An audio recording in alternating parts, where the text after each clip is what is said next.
Навигация на Лене близка к завершению, а это значит, что у ленских транспортников наступает пора подготовки к работам на зимниках. Производственное управление компании «Алмаздортранс» готово подвести предварительные итоги и сделать прогнозы на зимний период. Все подробности в сюжете нашего коллеги Сергея Евсюкова. В этом году вода не подвела, и алмазники планируют выполнить навигацию в срок и в полном объеме. Суда с грузами регулярно подходят под причальную стенку и своевременно перерабатываются. Так что буквально через 3-4 недели «Алмаздортранс» готов рапортовать о выполнении задания.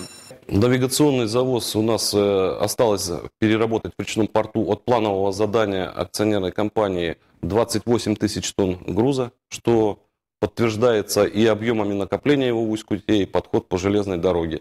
Как только будут уточнены объемы навигации, начнется подсчет необходимых грузов заказчикам на зимние грузоперевозки. О точных планах говорить рано, но прогнозы уже есть. Известно, что по наливу план практически выполнен. Планы на зимник, они как бы еще предварительные. Предварительные из-за того, что придет последнее судно в Ленск, МТС подведет черту, что осталось у него на путях, не успело подойти в Усть-Кут, и тогда уже будет черта подведена. В этом году также продолжается техническое перевооружение. Парки автобаз постепенно пополняются новым транспортным и прицепным составом. Буквально 2 недели назад в ЛТП-2 пришли новый автокран и автомобиль с емкостью. Часть машин поступит по навигации, другое оборудование придет по зимникам. По навигации мы ждем 20 сухогрузных полуприцепов. Предстоит получить и паропередвижную установку для ЛТП-2 для выпарки емкостей. 2 крана мы уже получили.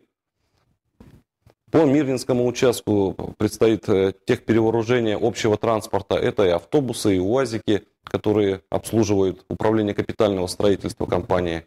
На предприятии идет обычная плановая работа. Река в этом году не повлияла на выполнение задания. И ленские алмазники надеются, что предстоящий зимник пройдет в спокойном рабочем режиме.